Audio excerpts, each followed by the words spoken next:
Okay. Evening, everybody. This is episode 3 of the Maltravale, and this week's episode is all about planning the perfect beer trip. So a little bit of a homage to our 80s start of all this adventure, orchestral manoeuvres in the GBG, in the good beer guide, and that will feature quite prominently as we go through. So evening, Bruce. Evening, Nick. We all okay? Hello, everybody. Yep. Are we drinking tonight, Bruce? Are your taste buds come back yet? Yeah, but I just can't taste the beer. I'm hoping with the fortnight fan. Beer, whiskey, pie, just can't do it yet. It's heartbreaking, really. People start to doubt whether you've actually had a drink of beer in your life, Bruce. I know. It could be. You could at least make an effort, man. It was December the 27th, the last drink I had. When I felt, because I thought I was getting a cold and not COVID, so I thought I'll quickly have a large whiskey and try and kill it in my throat. That was the last drink I had. That was it. That pushed you over the edge. Oh, that was it's it. bizarre, all the things I like. I can't really face the Yeah. sauce.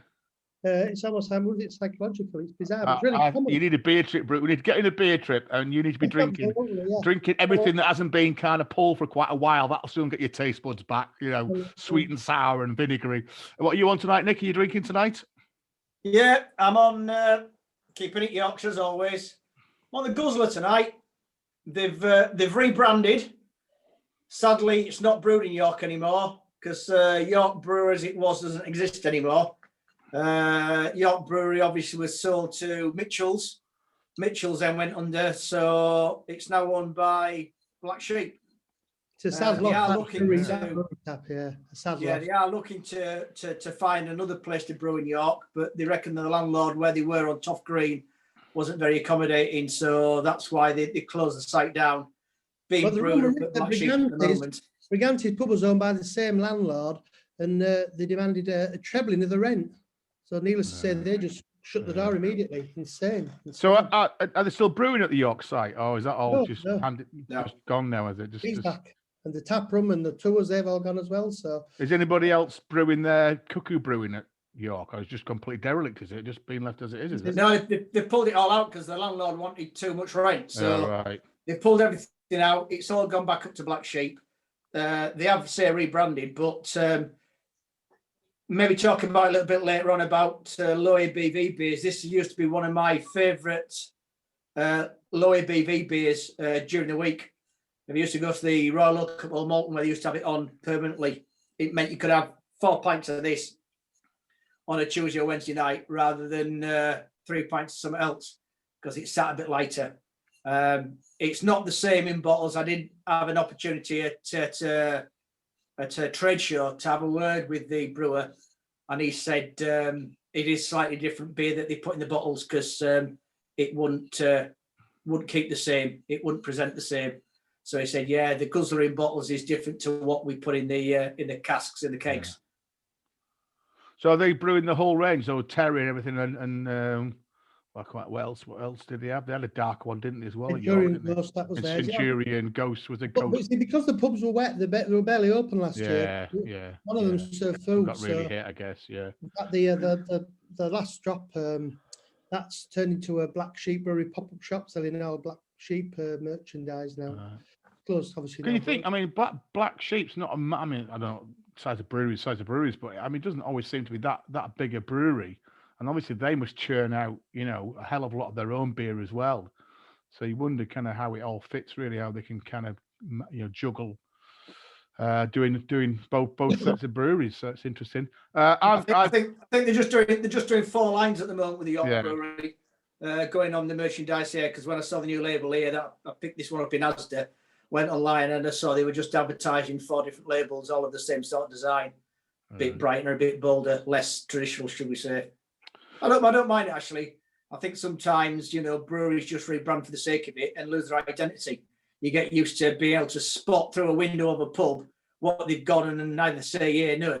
And the next thing is the pub clip's completely redesigned and you don't have a clue. You just carry on walking past. Whereas sometimes if I see a beer that I like through a pub window, might not be a pub I particularly like, but if I see a beer that's on that I like, I think, yeah, I'll go in there. So, I don't know why they change so often. I mean, once again, Bruce, you'll be aware, I think Ossett Brewery have rebranded at least 3 times. The first rebranded in beer history. They had a fantastic crest with a pit head, the mine pits and the pints. Fantastic. and now it's just OSS above ETT. I hope they didn't pay any sort of marketing consultant to do that. It's it's interesting. I mean, there's a lot of all the Beery people are all writing about the Anchor, the Anchor Brewery in America. They've had a massive rebrand, and I've not seen anybody who's liked what they've done. So you do wonder why. I suppose they're just bored. I suppose you've probably got lots of marketing people who are desperate to earn some money. And are pushing and pushing and pushing. So I'm talking of branding. I'm on Buxton, which is a fairly newish brewery. In fact, I need to go because I turned to Nick. We tried to get in the new tap, and it was that busy, kind of in between end of summer lockdown time. But this is quite nice. It's Buxton Blonde, and they've got quite a nice range actually, and quite a nice little design on cans as well. So this again, I've had another box from Honest Brew, which is great. I'm a bit of a Yorkshireman, so I don't subscribe, but I've got to pay £10 a month credit, and it's good because it kind of makes you kind of buy just a few beers every month, and it's quite nice. So I'm going to follow that with going completely opposite. I'm going to a Tiny Rebel Shakedown Mango Vermont IPA once I finish my Buxton Blonde. So there we go. So let's crack on with. I'm just a bit talking about Yorkshire and branding. I've also got one in reserve. Show you that one by Northern Monk. Don't mess with Yorkshire bitter. Nice. I think Northern Monk is somewhere where when we get out of this thing, I really want keen we go and have a look at that. Cause I think they do some really good brewery sessions and things. So that'd be a good one. I think they're based out in Leeds, aren't they? And good place to kind of go to. So I just thought I'd throw this up. So on the for those that again who are watching it on YouTube, I've just put on my first ever copy of the Good Beer Guide, which is looking a little bit tatty now. And I bought that back in 1986, would you believe? Which was the year that I left sixth form college.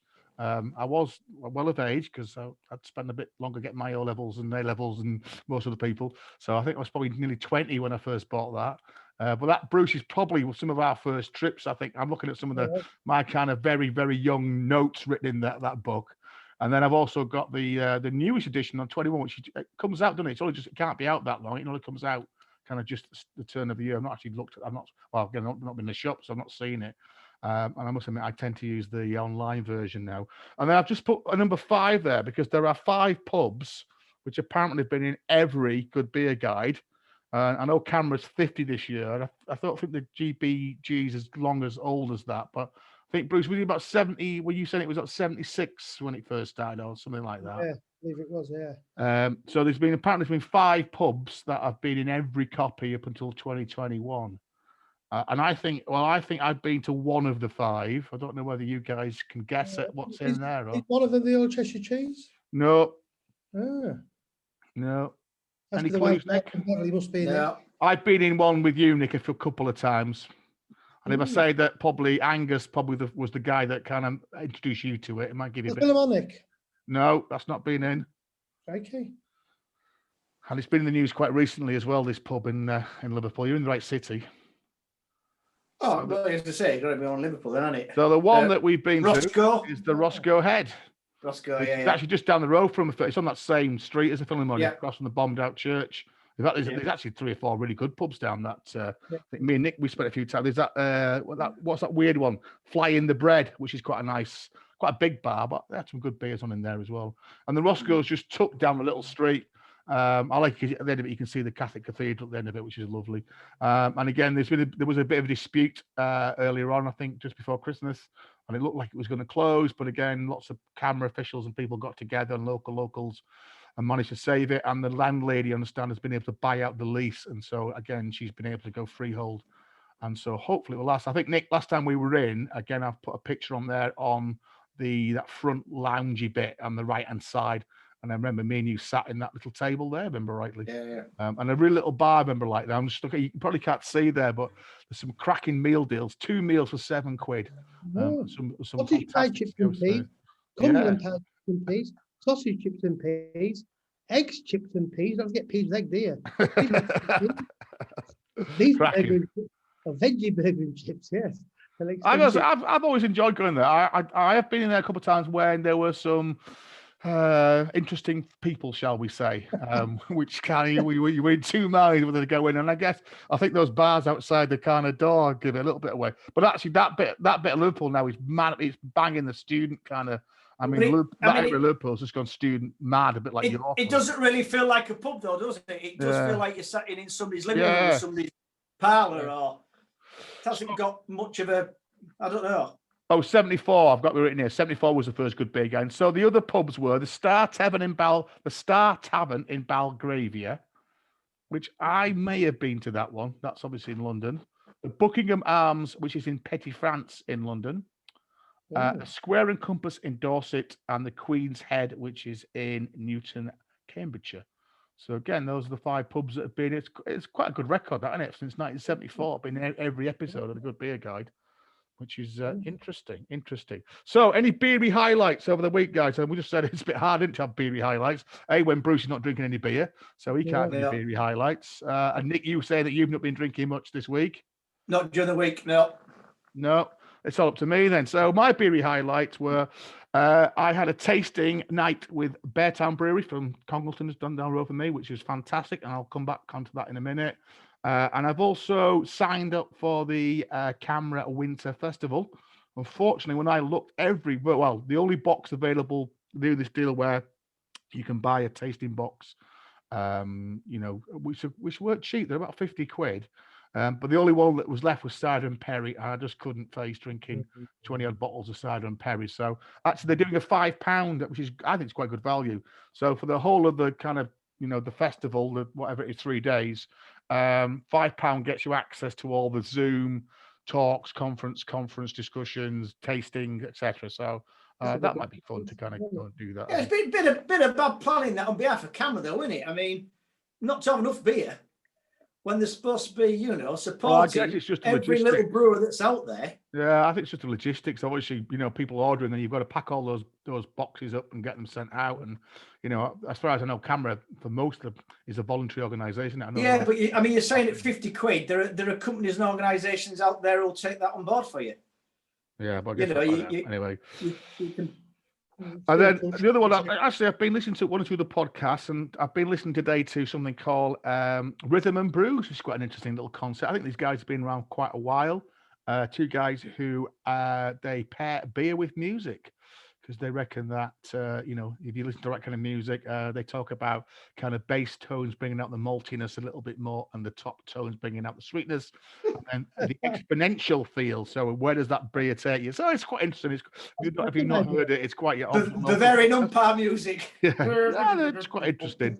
And they do, I must admit, they do quite a range of beers. In fact, the one I listened to this morning, my little Boris walk, was where they'd also teamed up with the guys that do Beer O'Clock.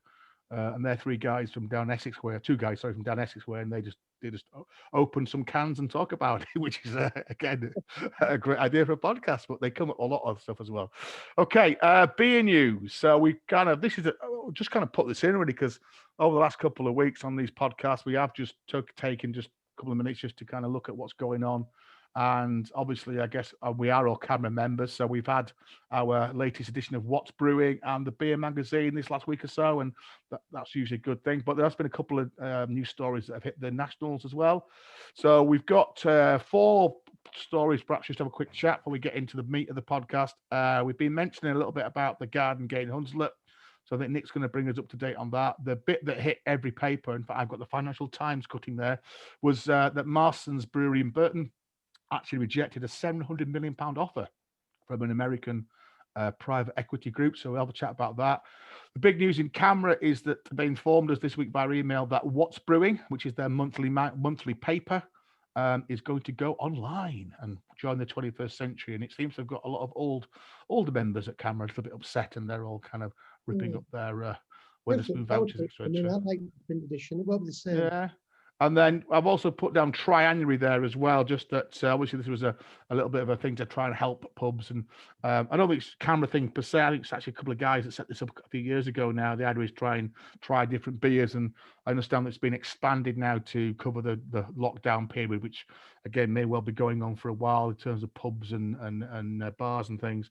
I think I don't know if you've not had a chance, if you go on their website, there's a lot of breweries have got discount codes. So if you do fancy getting a delivery of some beer, there's some good codes. And I think, what I found is what tends to happen is you get like money off, but that probably pays for delivery, which I guess is a bonus really as well. So Nick, you've been doing a bit of looking and digging into the Garden Gate at Hunslet, heritage pub. Yeah, after our conversations last week, I thought, well, just having a little bit of a troll around anyway.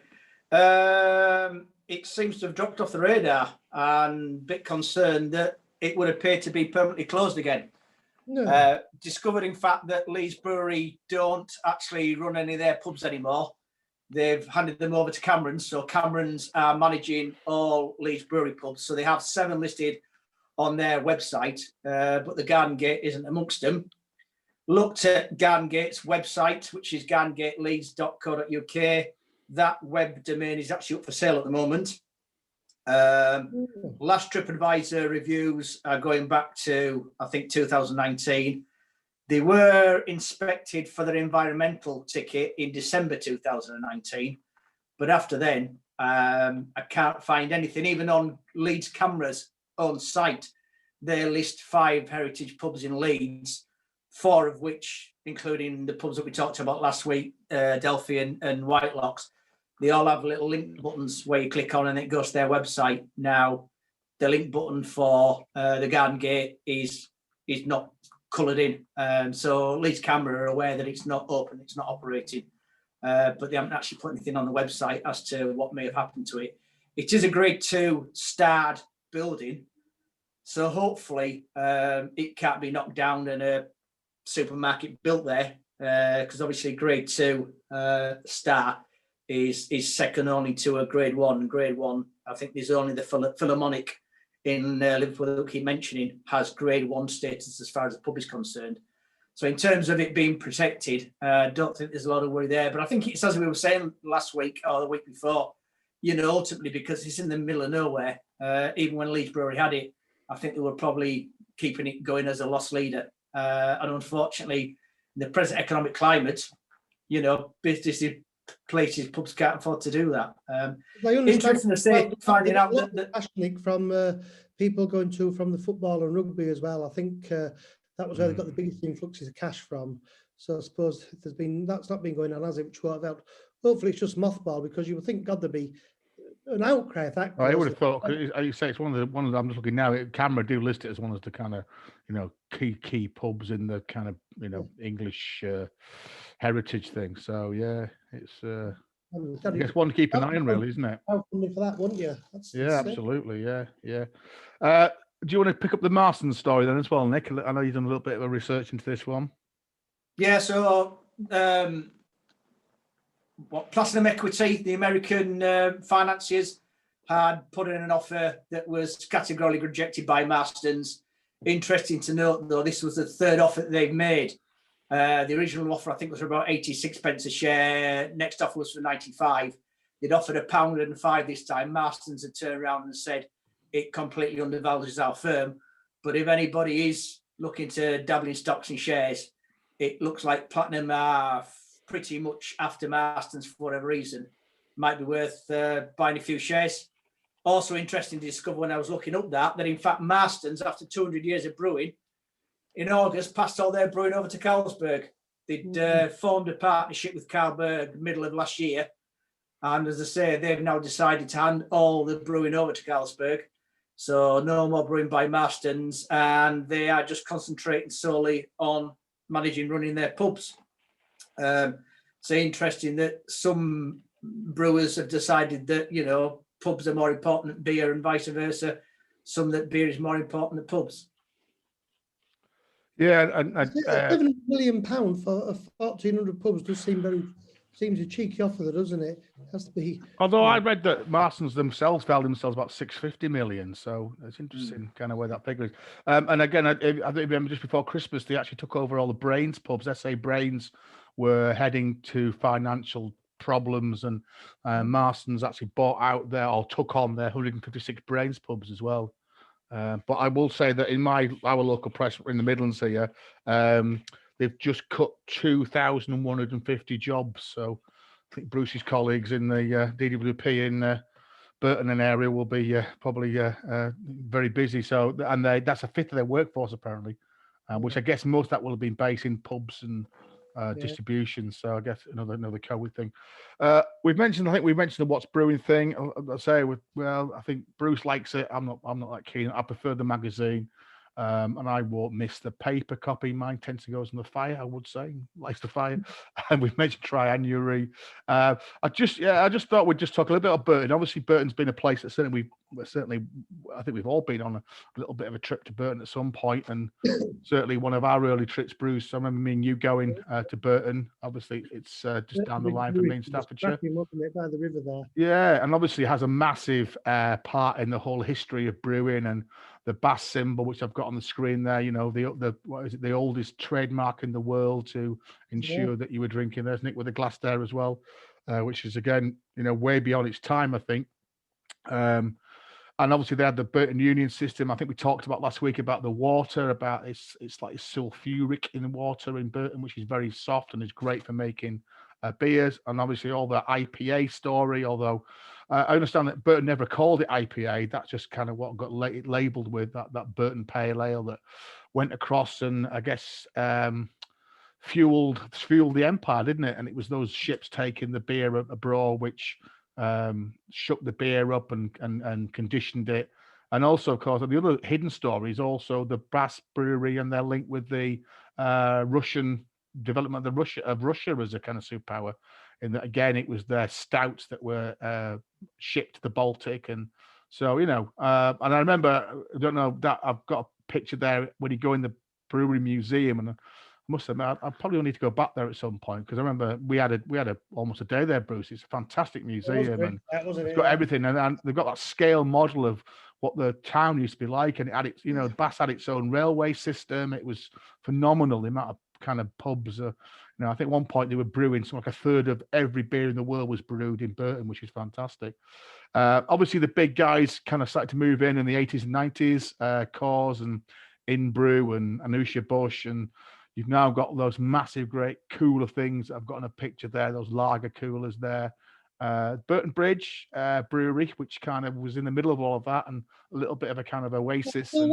Yeah, it's still there, still ticking over. And I think they still work out of that pub, which is a little bit out of the town, which was always an interesting little place, wasn't it? It was kind of again probably ahead of its time, wasn't it? All kind of stripped back floorboards, and I remember every chair being different, but the beer was all right. Beer was had that kind of Burton taste to it. That bit of a Burton taste. And he used to travel on the country, used to see it in an awful lot of places away from there. Yeah. And obviously now, I don't know what you guys feel, but I just feel like it's been absolutely kind of killed.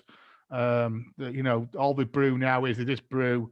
I was looking at what actually Coors and brew, and they brew. You think you're drinking Japanese lager or Italian lager, you're not. You're drinking lager that's brewed in bloody Burton. The Marmite factory, though, is still hanging on there. So obviously Marmite is a byproduct of the brewing industry, and it's actually a German guy who set it up. And Marmite is still in Burton. And I did make some notes about this, that they still make something like 50 million jars. That's it, 50 million jars a year of Marmite.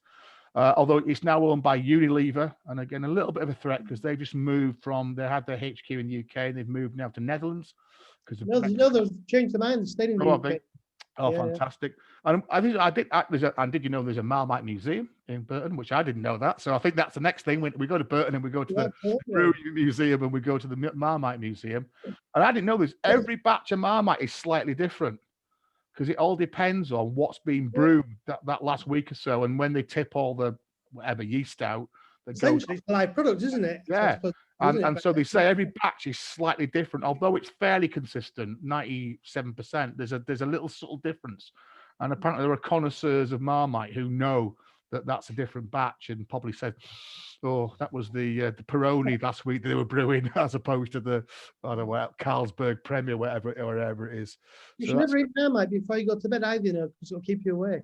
I quite like Marmite, actually, and I think we all like Marmite. The picture I put on the screen there, that's a 60 quid bottle, that is, because it's got a silver top. And of course, Marmite's crisps, rice cakes, it's all over the place now, isn't it? They've really so the branding again, they've been successful with the branding. I mean, the actual branding, the actual shape of the bottle and the colours that they've used, they've never changed that. Yeah. They've done the special editions. I know I've got a jar of the XO, extra special in and they've done various other Guinness, ones. Guinness collab, didn't there? There's a Guinness version of it as well. Yeah. There's a Lynx now, mate, wasn't it? You could spray on. Yeah. And it's funny, isn't it? You look things like Bovril, and there is another kind of version. I know there's Vegemite down in Australia, which again is quite famous. Just doesn't taste quite as bitter. But it's funny how that Bovril maybe didn't, and Oxo, I guess. I think Oxo for a time wasn't a bloody gravy cube. It was a beef extract or whatever it was. And obviously Marmite is vegetarian, isn't it? So I think that's where they've got a slight advantage from obviously the beef-based products. So I just put up, Burton in Coop. We can forget Double Diamond maybe, but in Coop we're a massive brewer. Worthington's, of course, we're a massive brewer that eventually got taken over by Bass. I think you can still get their Worthington's, or what's the beer I'm thinking about? Well, you had White Shield, which was Shield, the iconic bottle condition. Once again, that's come and gone. I think some breweries bought the license for it now. Small I thought they still brewery. brewed a little bit of that at the actual. Well, they were, but even then, I think that's gone again now. So I think available in Bill, didn't it? Where the White Shield, it was really, really lovely, wasn't it? Yeah. I remember my brother-in-law Andrew, who works for Mercedes, is the guy that he used to do his cars for, work for Bass, and he'd always be Andrew, when you in the good old days when you got a tip at Christmas, and he said, "What do you want, Andy?" And I would say, "Andy, get him to get us a crate of White Shield," and it was very, very nice. And obviously, what was Worthington's kind of beer? What was Worthington E? Worthington E, yeah, and that's still, I guess that's still available in keg, isn't it? Places as well. So interesting. And then we next mentioned last year as like a budget bottled beer in the supermarkets. You could get like a bottle, couldn't you? Yeah. It just vanished again, didn't it? Yeah. It didn't taste like Bass though. The Bass that we used to drink. Yeah, and then I've just put on again. I'll read it out. Really, Bass Brewery is actually now owned by Coors, and obviously they actually sold the Bass brand. The Bass beer brand was actually bought by Anheuser-Busch, the Budweiser people. But if you look on their website, they don't even list Bass as a core beer. And again, I was amazed how many beers they now own. Both, I mean, it's as all things, isn't it?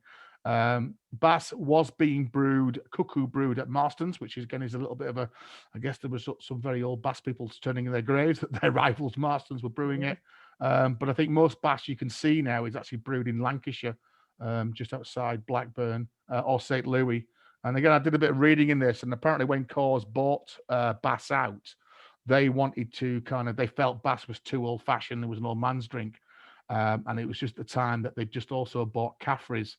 So apparently they stopped promoting Bass completely, and they put all their promotion onto Caffrey's, which was that, if you remember that, very nitrogened, I put their red ale from the Irish beer. Thick Irish beer. They gave you a hell of a banging headache, if I remember rightly. Which I think I've mentioned that story before. And I think maybe next week, because obviously these guys are based up near Tadcaster, and that's a similar kind of history, a very, very famous brewing town, obviously with the two Smiths, again, a bitter rivalry, family rivalry broken up. And again, we've just been discussing, obviously John Smith now he's all owned by Molson Coors. Sam Smith is still one of the few independent breweries still going on in their own way. So again, we might have a chat about Tadcaster really as well, and the brands and things that have come past there. And again, I just guess the phenomenal range of beers that Molson Coors now kind of pump through. And I think, Bruce, if I remember rightly, if you remember, we as well as going on the Brew Museum, we went on the brewery tour, didn't we? We went to Burton. Really interesting, yeah. And they just put it. You saw the bottling plant, didn't you? The cannery. Yeah, if you remember, they just put in that brand new brewing kind of plant, and he was basically what he said was, it's like a computer, and we just press a button and we just press a code in. He said, so this is going to be Bass bitter, and we put in 137, and the machine just does it.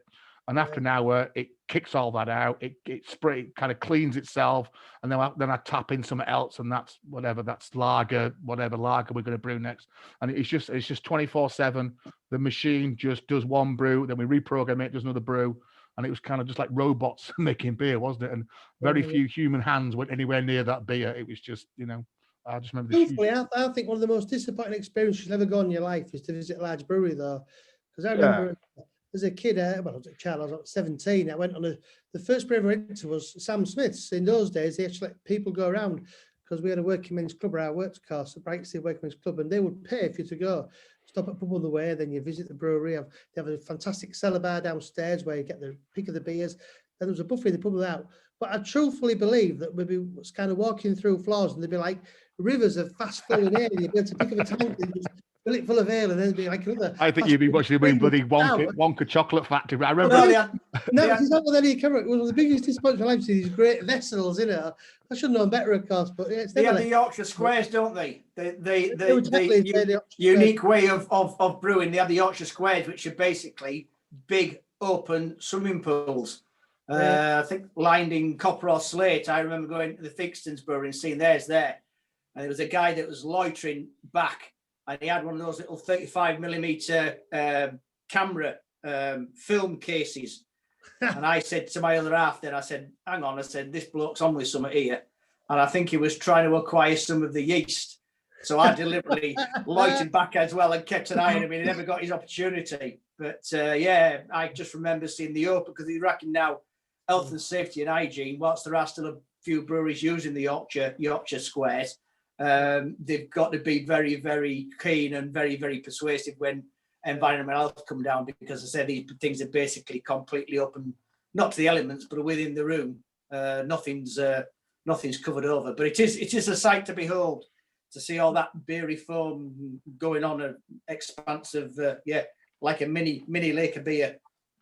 Yeah, but Sam's still using them. It's still there. They still use their stone squares to ferment all the rails. Yeah. I guess what it does, it also kind of brings out some of that natural yeast as well. Must drop in there as well and work it through. Yeah, no, I can remember that, Bruce. But I've just put a slide up here of some of the pictures of me and Bruce when we last went to Burton, and I think we after about 8 pints we were sat in the Beacon, which I'll come to in a minute. And I can remember you reminiscing, Bruce, about I thought there'd be rivers of beer running down. Have you been to Cadbury's, Bruce, in Birmingham? Because I think that's where you might get your Wonka experience. I've heard that they do really have rivers of chocolate flowing through. You just dip your cup in, and Augustus Gloop goes around the thing. I just remember I'm just reflecting back on it. I guess it's one a trip me and Bruce have been on. Yeah, we mentioned the National Brewing Centre, which is worth going to, and as always, that tap that they have there, it's a bit more kind of it's a bit like Guinness. It's obviously a lot bigger now, and they do weddings and things in it. So I think when we went, it was just in its early days, and the bar still like it is in the picture there. And I remember we had a pint of Bass, but I remember in fact, I think the guy behind the bar said, "You want to try this Imperial Stout?" And this was his Tsar's Imperial Stout. It was 8%, but I just remember it being absolute nectar. I remember we only had halves, I think, and they served it in those old-fashioned tulipy glasses. You remember, like kind of them little kind of like I don't know what they are, like kind of old ladies barley wine glasses. I just remember it tasting absolute nectar. To be fair, I know that was the late 80s, early 90s, wasn't it? But they had set up a micro brewery. That's right. Yeah, they were. Yeah. They were brewing some of those old-fashioned beers, weren't they? Weddings and personalised bottles. So they were trying, but obviously, it's very, very sad. And as always, I think we've said that, haven't we? They think about beer travelling. Beer always tastes best, doesn't it, where it's brewed? There's something about maybe the terroir, as the French would say, about it does. It always tastes the best in its hometown, or even better from the brewery tap. And the Beacon was an interesting pub. We'd kind of run out of pubs, I think, and Burton's a bit of a weird place, really, because although it's on the train line's a weird line, really, and we were trying to get back to Stoke. So in the end, I think we had to bring my wife up to come and pick us up. And I think we got on a buzz and got so far out of Burton and found the Beacon, kind of a road on one of those old road inns, probably an Indy Coupe, I guess, in the old days, and full of locals, and we survived. I think we went to Tutbury then, which is a nice little place as well. And then I remember that end of that trip, Bruce. You managed to get my missus to drive our car through the winning post on New Toxton Racecourse. So do you remember that? I think we called it for fish and chips. The empty stands, yes. And you said, "Oh, come on, I'll take you to the racecourse," because obviously Bruce knew the racecourse well with your dad, and I've been there a few times. And he said, "Oh, you can just drive on the racecourse." I remember literally driving kind of on the racecourse, literally where the horses run, past the bloody winning post, and then. Good days. And I've just put this in for my reminiscence, really, about a pint. I think if you did find a good pint of Bass in the good old days, it was a hell of a drink, really. It was.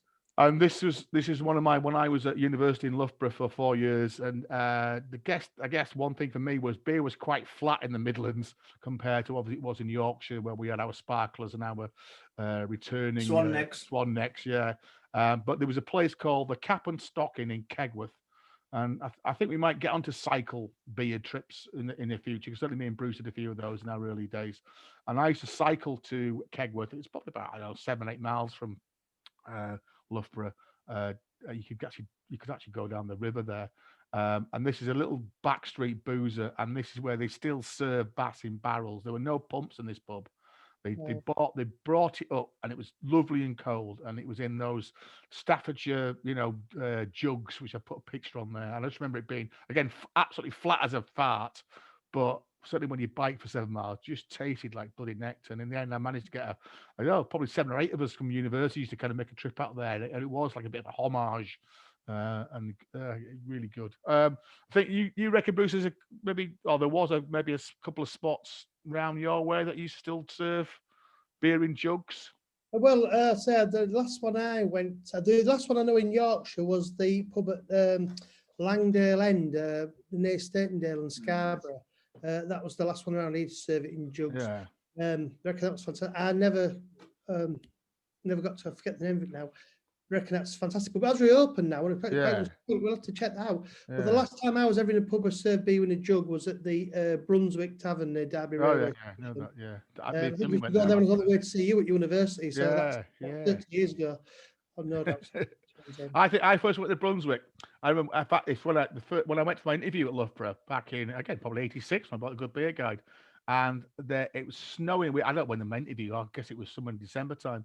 And it was snowing like hell when we set off back, and the train was delayed. And they literally said to us, "Get off the train. This train's not going. Get off the train. Go in the pub across the road, and then we'll come and shout you when we can get moving again." And it's funny because there were about 3 of the guys with me, and we all got into Loughborough. We all actually ended up in the same course, which was quite remarkable, really. So there we go. The thing about being from the big was you really like the idea of it, but it never tasted that good. Oh, I don't know. I did there. I'm just trying to think. A couple of places I've been to in Cornwall and Devon still have the barrels behind the bar. Kind of just no pump. They're just kind of. It's quite common down there. St Austell, a lot of their beers kind of taste okay. Again, because they don't tend to sparkle it anyway down south, do they? It's often a flatter beer. But it's interesting. Maybe that's another thing we can come back to, really. So a quick mention. I did my Beer Town, which is a great little brewery. Actually, I think about 15 years old now, but they're based in Congleton. They have 3 pubs.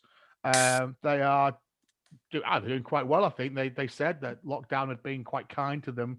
Obviously, the pubs hadn't been functioning, but they've been doing some really good off sales and brewery packs. They came up with a cracking idea. Obviously, Bear Town. The story about Congleton, I don't know if you guys know, is that the town loved bear baiting, and they got to a point where they were getting rid of so many bears, and then they sold the town's Bible.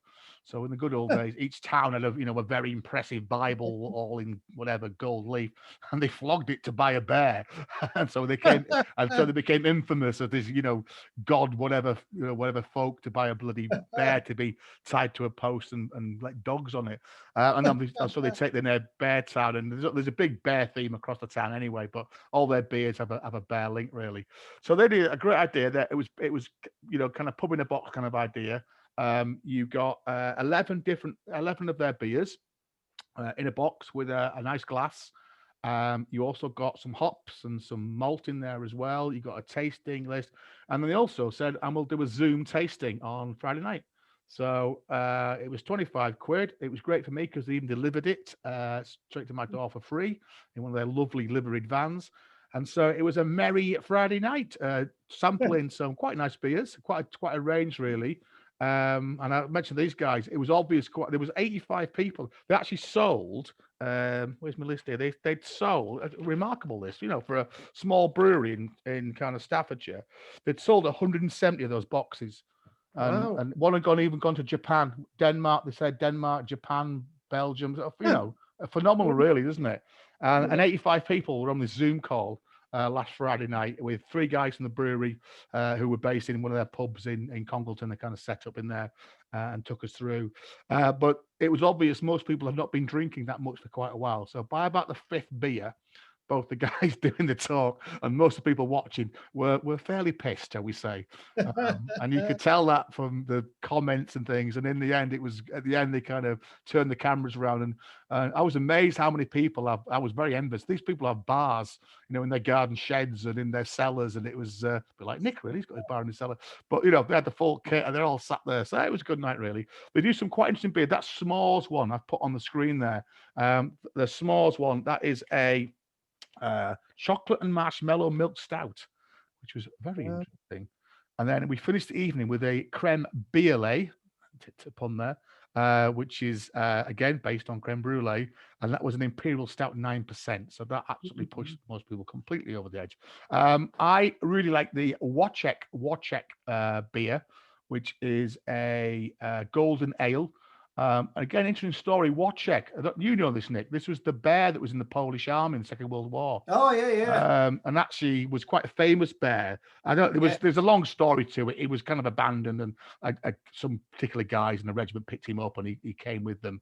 And by all accounts, he was put on the regiment was sent off, I guess, to not Dunkirk, to the D-Day landings.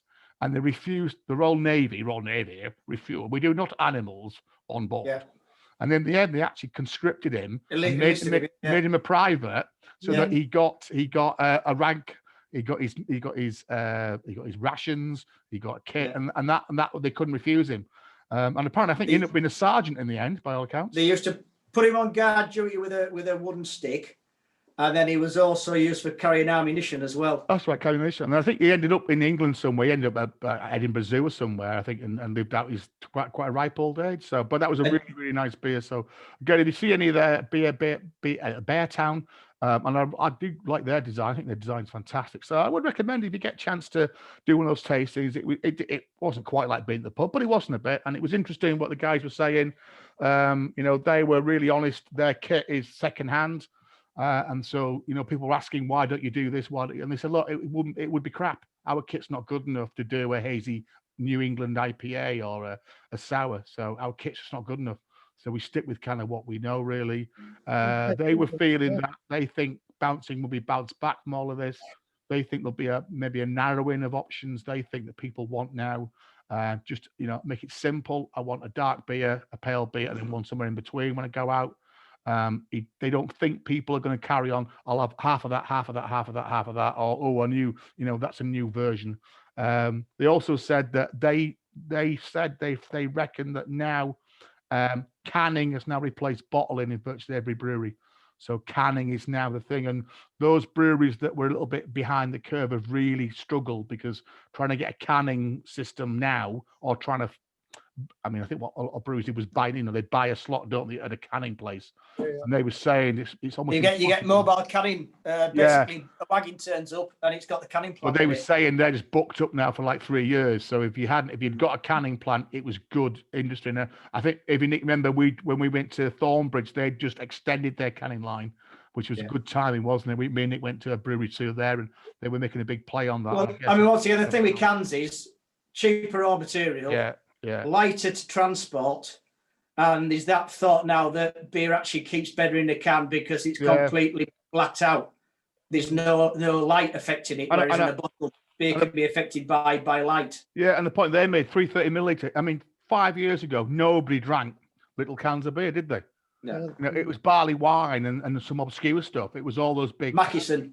And actually now people say, it's what you want to drink. You want a light, because this way you can maybe pick 4 or 5 different beers in the supermarket, for example. Try something different. If you don't like it, well, it doesn't matter too much, does it? It's only kind of 5 mouthfuls. So it's quite interesting that they were talking about that. And I guess with the soft drinks industry, this size of can is probably a lot.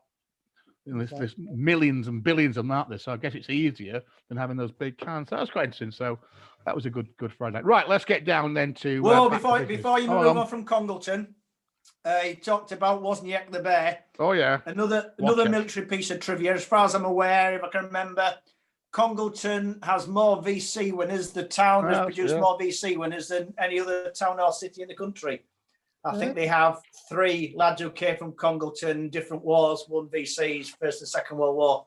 There is a statue to one of those guys called Aidley, I believe, in Congleton. It's been a few years since I've been to Congleton, but if anybody goes to Congleton, make sure you go and pay your pay honour to the bravest of the brave. Seek out the memorial to the VC winners. Well, I think they've got a nice little town, Congleton, and some nice little villages elsewhere. So I think that's another one you need to chalk up. Boys need to come down, spend some time down here in Staffordshire.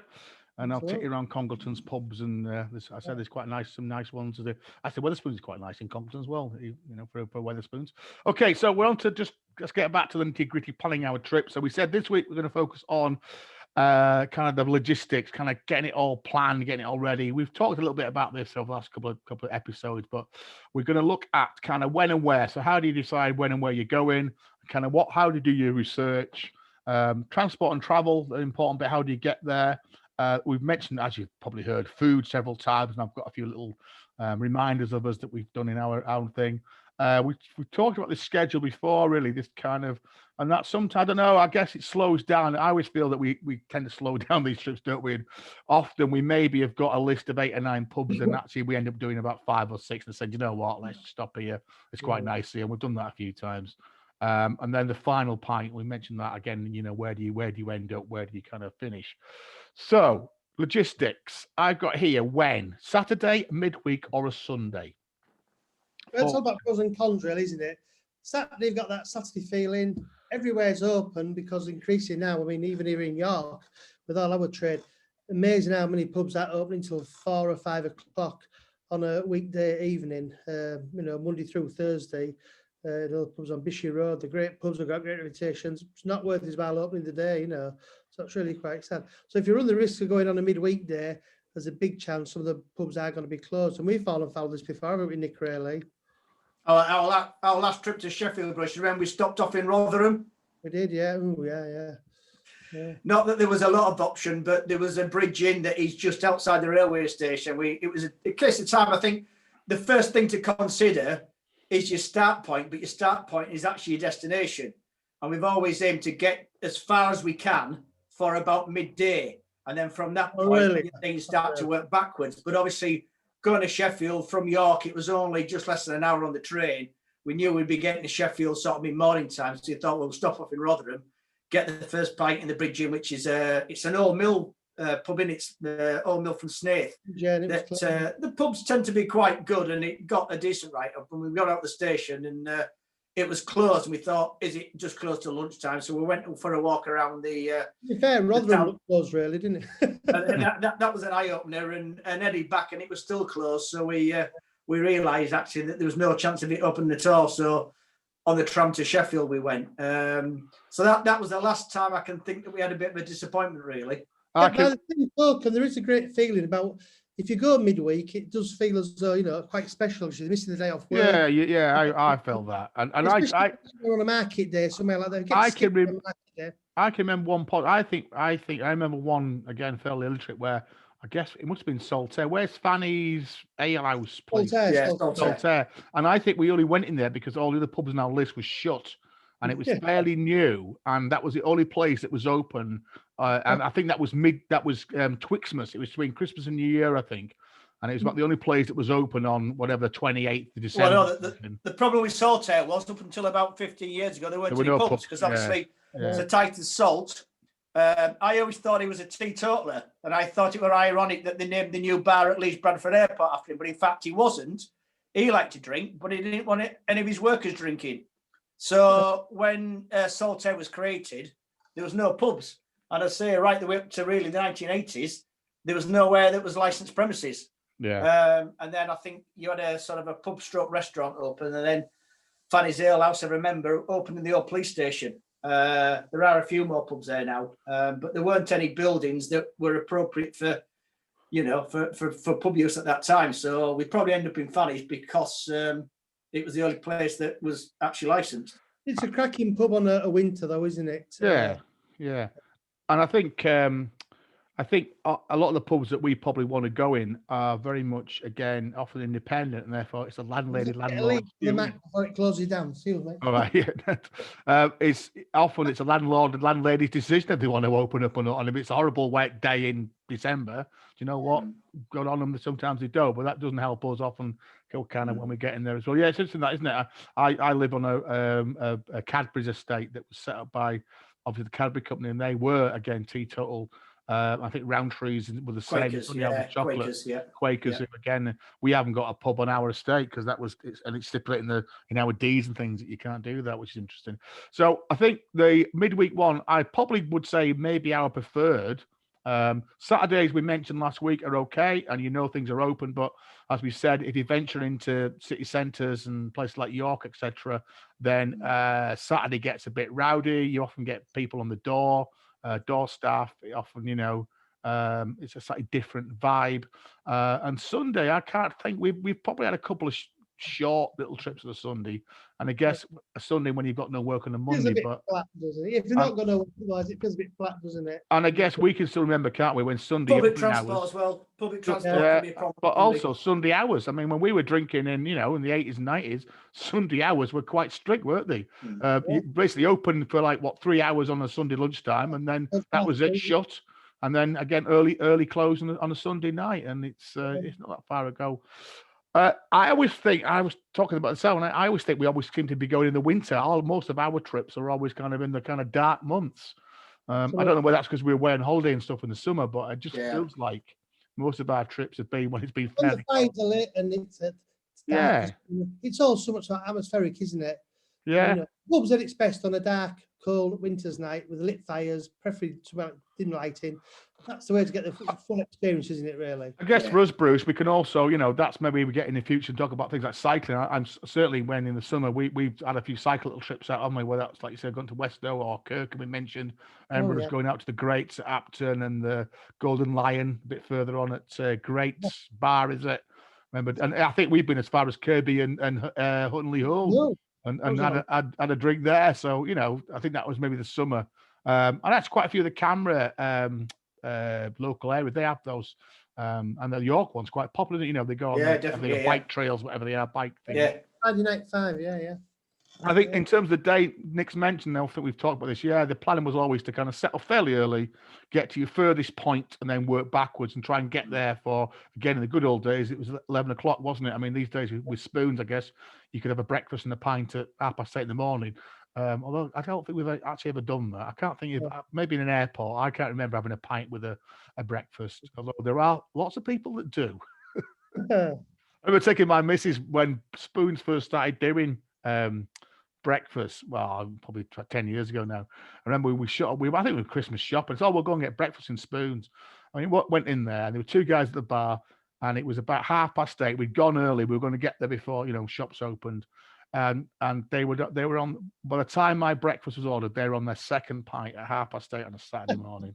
And I don't think they've been working all night. I think they were planning to be there all the day. And it's the pension, isn't it, on the pints of Stella? I remember I went to the one in St Albans, and that's probably you mentioned the spoons that you like in Congleton, but the one in St Albans is probably the most stunning spoons that I've ever been in. They've got Mitchell's Gallery. It's an old medieval barn inside. And I went in there with my other half, and it was early lunchtime, and the spot wasn't busy at all, but all the tables in front of the bar all had a single old boy sat on them with their shopping bags, just drinking pints of Stella. And in the space that I was in there, about 20 minutes, some of them were neck to Stella and on to the next one. I mean, I can drink a pint in 20 minutes, but I said to our lass, I said, well, they've probably been here since mid-morning. Like, it's no wonder they can't walk, They're probably on 4 or 5 pints of Stella. It's quite funny. The couple of times I've been into town, which is not very often the last few weeks, there's a group of them who are kind of still meeting outside both the Wetherspoon and the George and Dragon in town, and they're drinking coffee. Well, it looks like they're drinking coffee. And obviously, I guess it was, that's their social life, isn't it? That's what they do. They come out of the house and they go somewhere warm. don't have to pay the bills for the day. Right, on to research now. I'm going to ask this question, really. What do you really think about the Good Beer Guide? I mean, it has been kind of one of our kind of Bibles, but it's a reliable yardstick. I can't fault it, really. I mean, it's a bit like. But I guess I'm getting at kind of the pubs that get in there often are at the whatever the word is. It's the local camera. Yeah. Area, isn't it? They actually they may well run a and I think it's got better now. I think everybody can now put forward, but I think in the past it was a little bit of a kind of a Politburo. Of course, all head in York, didn't it, years ago? Because that's where the camera boys drank on a Wednesday night and whatever, got a backhander from the landlord to get him in. Some disagreement with Jim, who ran the Blue Bell. Jim sadly passed away about 18 months ago. It was a great bloke, Jim. And the Blue Bell, which of course probably one of the country's finest preserved Edwardian pubs, was omitted from the Good Beer Guide. And of course, he called the camera guys weedy beady. He said it made the national press. And that's right. There was a little bit of they had too much influence locally, didn't they, really? But to be fair, generally speaking, you think it's fairly consistent. I think there are pubs that you wonder why they're getting there, and equally there are pubs where you wonder why are they not in? Well, the other problem with it, they always said it was more on the quality of the beer rather than the ambience, the friendliness, and the fixings and fittings. Yeah. And the other problem with the camera guide is the time period between drawing it up, putting it together, and sending it to print. You're looking at 6 to 9 months. So as soon as it hits the shelf, it's out of date. So you could have pubs listed in there that either aren't open anymore, changed hands, new landlord, and that's the problem. I think this is why you're going online now. You're getting more up-to-date reviews, whichever review sites you're reading, and you've got more of an accurate picture of what might be going on in that pub. And especially if you're planning to travel quite a distance just for a pub, you want to make sure that pub is still as it's always seemed to have been. Whereas if you arrive in a Good Beer Guide process now, Nick. But there is something great about having a solid booking around, isn't there? I mean, look at I mean, if Michael Portillo was going on his train journey, he's looking at an iPad. It would be the same. I've said looking back to mine, I've got notes scrawled on them, and points and directions and things. And I think, a point you're making there, I remember that I know Sam Smith's pubs have always found it quite hard to get in because obviously they don't offer a range of beer. They just sell Sam Smith's beers. And therefore, they're great pubs, but they don't get in the beer guide because the whatever. We mentioned, so obviously, I think we talked about beer in the evening, which we certainly used in the past. It's maybe not quite as popular as it was. Again, that's very much people's own opinions. I've been using Untapped recently, which again is a bit of a catch-all. It's mainly about kind of looking at beers that you might want to buy, but it has pubs in there as well. And we've mentioned that I think it's great that the camera guide is now online, and I think that seems to cover a lot more pubs than the ones that are actually in the books there. But I mean, the one of the problems with the printed one, it's not a problem, it's nice, but I mean, I've got the 1994 and the 2012 guide here. You can see the difference in size.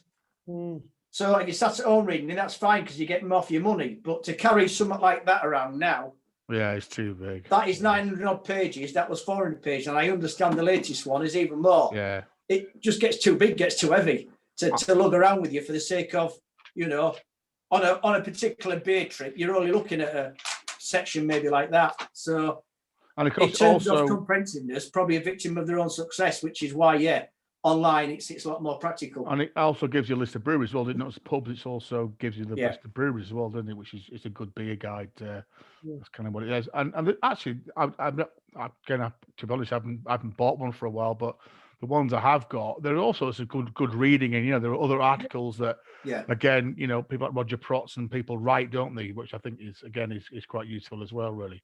Yeah. So that's research, and I just thought I'd throw this in because I think these are great. These are the kind of the local camera district groups that often have their own little ale magazines, and Ooze Boozer is the one which is in the York branch, which is a great read.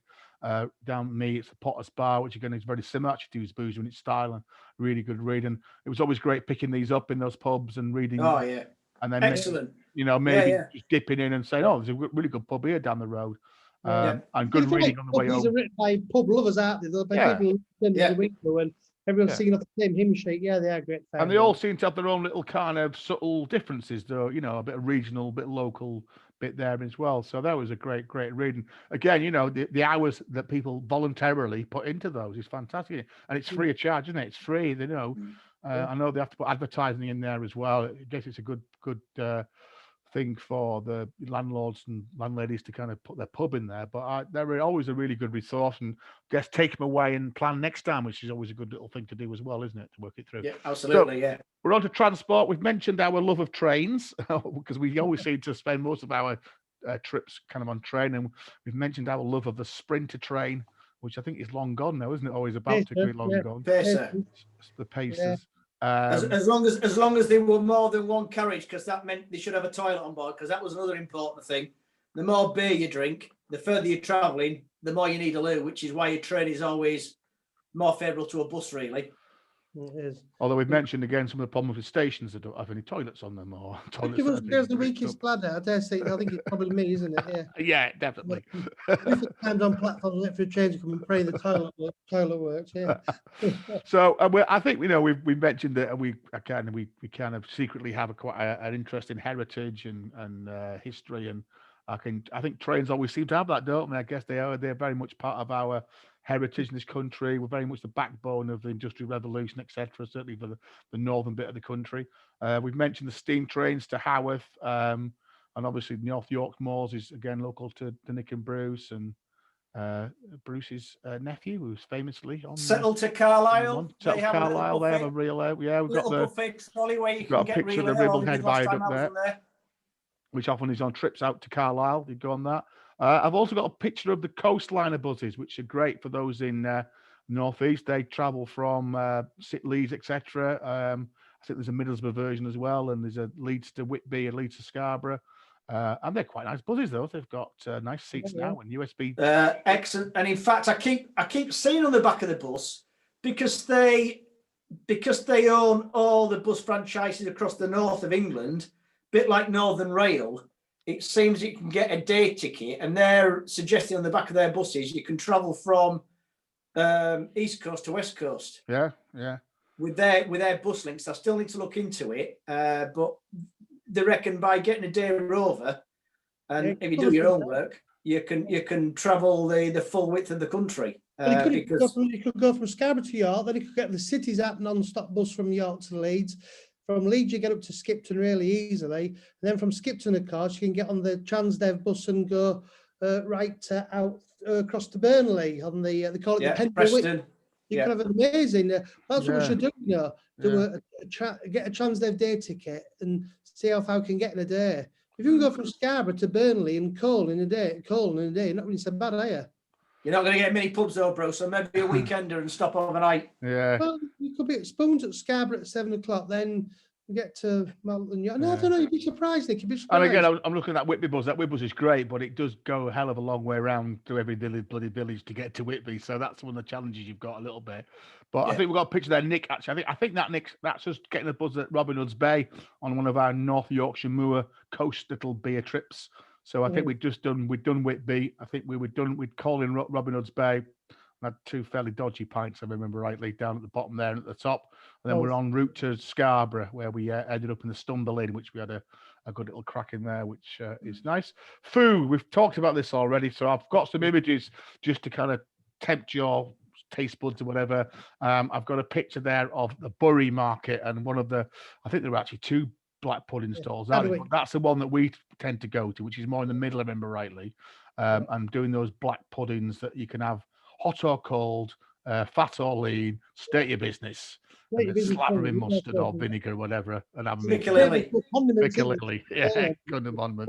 Big 5 litre size cube tub full of Piccalilli. In fact, I don't remember actually having a drink in Bury. I just remember getting on a tram from Manchester, from Piccadilly or Victoria, getting out to Bury and just literally going in the market and buying a black pudding, and then getting back on the tram to go back find some beer in Manchester. I don't actually think I've ever had a beer in Bury, which is a bit remarkable. I've also got a picture on the screen there of Stansforth's celebrated pork pie shop in Skipton, which again is another one of our regular haunts on the kind of west of York trips. Again, well, there's always a queue, isn't there? So I think it's quite well known. It's kind of behind the kind of main street, isn't it?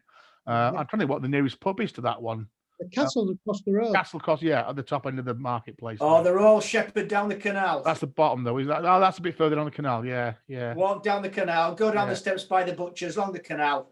Royal Shepherd, which is where we always used to go. But no, I think that was our starting point. That was our breakfast. The thing was with us, those pot pies, they were different to a normal pot pie. They weren't jelly inside. It was hot brine. And also there was a lot of cracked black pepper in with the pork meat.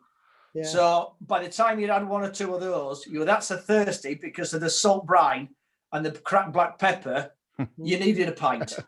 So that was the start of the day, really. That was breakfast. And then you used to go around the corner to the baker's and then get some of those great big parkings, great big flat Yorkshire parkings that really have to carry one of those around in your pocket for the rest of the day. And I always think, though, I think Bruce could have been a poet, and the way he used to kind of, whatever the word is, lyrical about those pies, or the hot juice running down your chin and everything.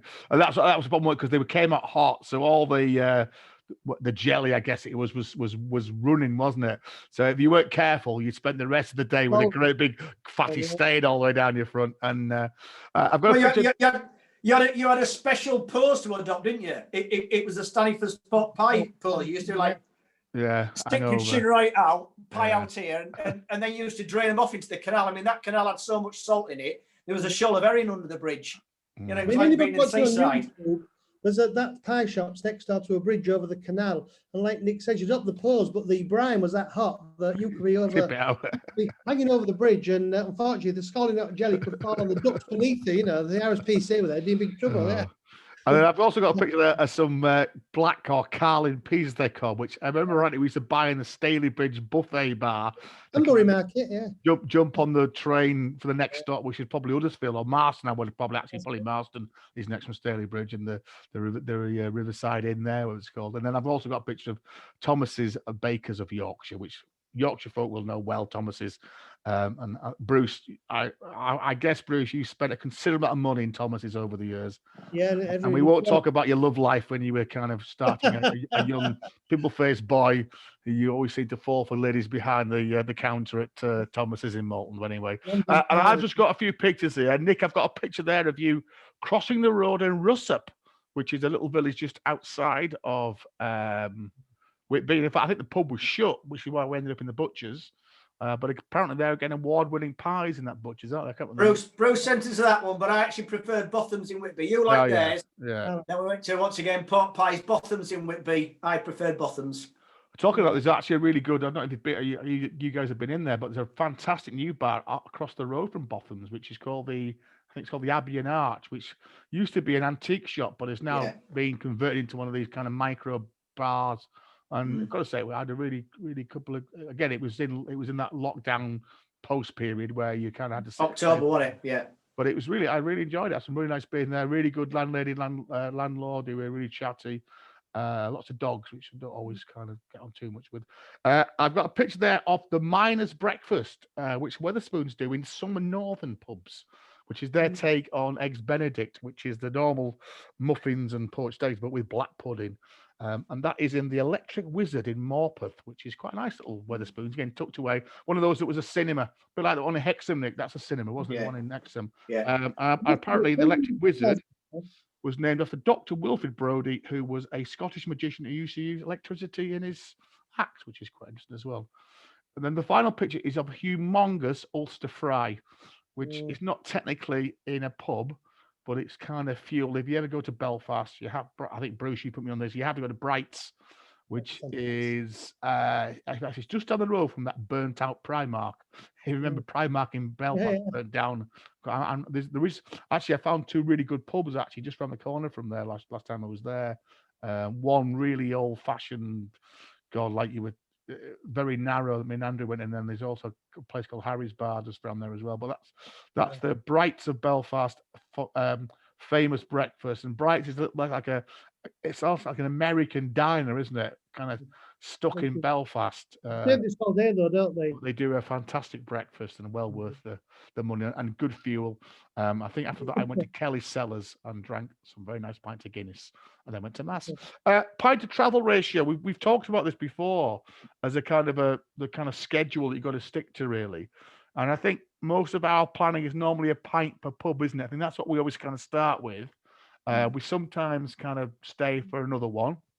Always in the boat makers, we managed to squeeze a couple in. Yeah.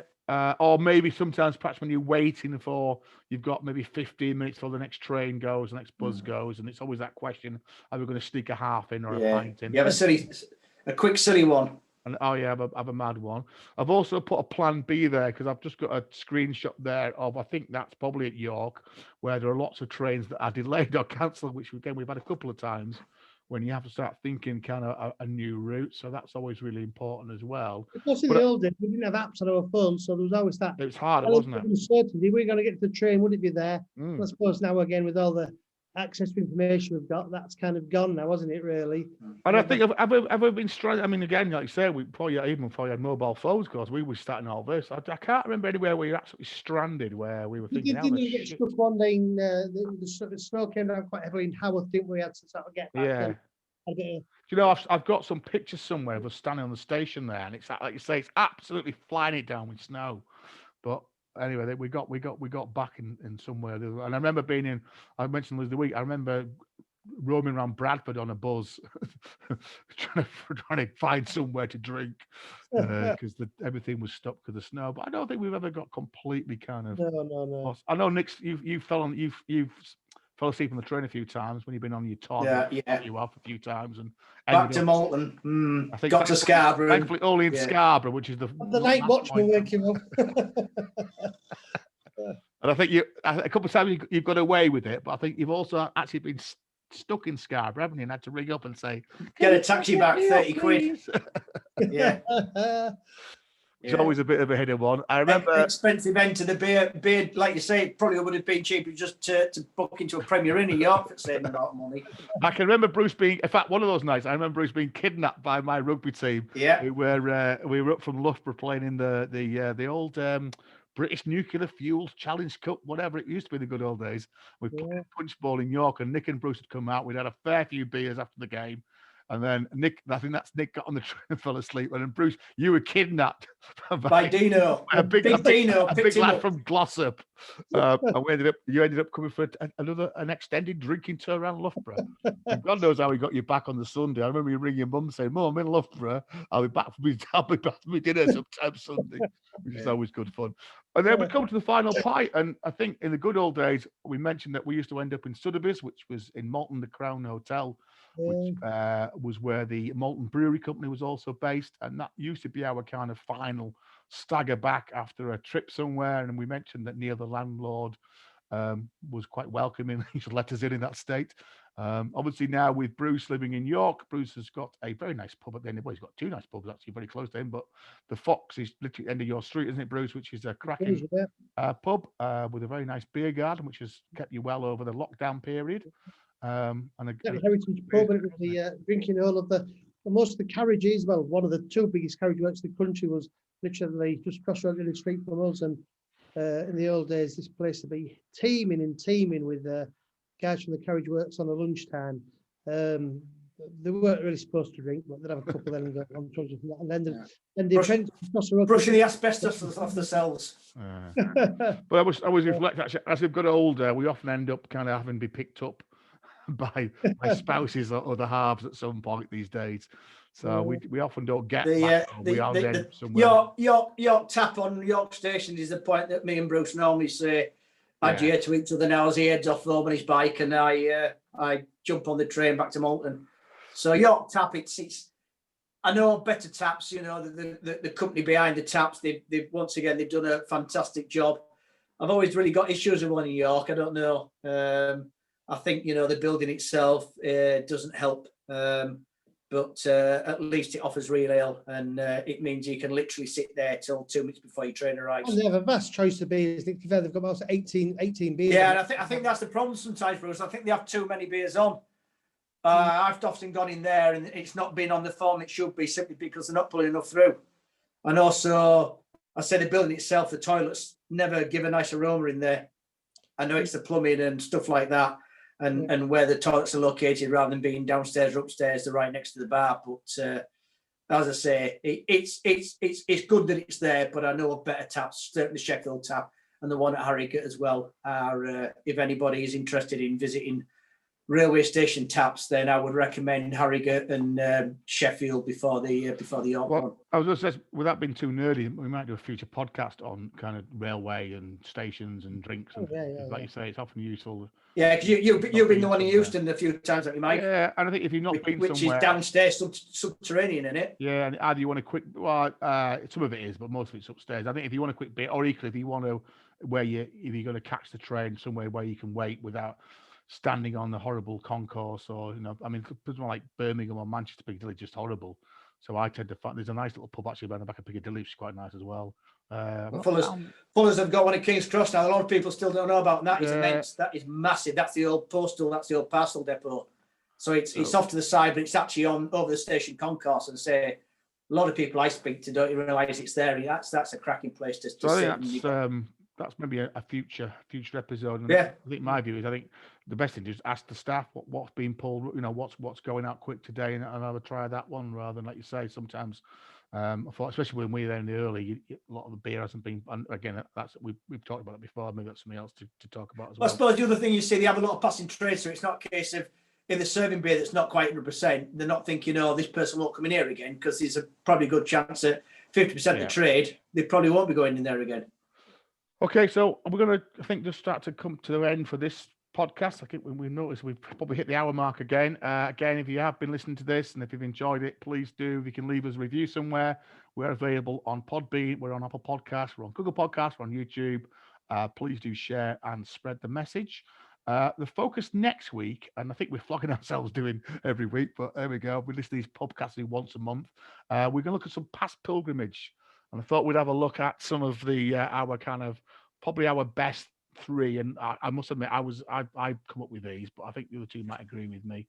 I've labelled first one kind of west of York, which is quite a broad discussion, but I think as you've heard us talking about Keighley, Ilkley, Skipton, they tend to be the place that we've always gone to regularly for the last 30 odd years. Certainly Hull is another town, city that we are hidden gems there that people won't think about. Some fantastic pubs there though, out there. And worth a travel. I think that's another place that's kind of reinvented itself, isn't it? And a lot of that's to do with, I know Siemens are coming in there with building lots of industry and the whole kind of pub and entertainment culture certainly the pub culture is really great. There's lots of new bars and things, and lots of bars have been revived. And then of course the kind of mother of them all, the real ale trail, which I'd still like to think we kind of invented before it really became a big thing, or we were certainly doing it, as we've said there, in 86, 87, before it became, as it is now, a bit of a phenomenon. So we're going to look at those three trips next week in a bit more detail and talk a little bit about what, again, if anybody's interested, if you were going out that way, some of our highlights, some of the pubs that we think you should probably go and do. So that's the plan for next week. Any final thoughts, gents, before we tie up for the night? No, I don't believe it's going to snow from now until next Thursday, isn't it? So, by all accounts, yeah. Nicholas has gone very. Fine, good. Right, I will stop recording. I finished my beer, so that's about. Call it a wrap. Well, I've got a coffee porter. I'm just going to finish the evening one, which is very nice from Signature Brew. So I'm going to stop recording. So cheers, everybody. Hopefully, we'll catch you in a week's time. Cheers.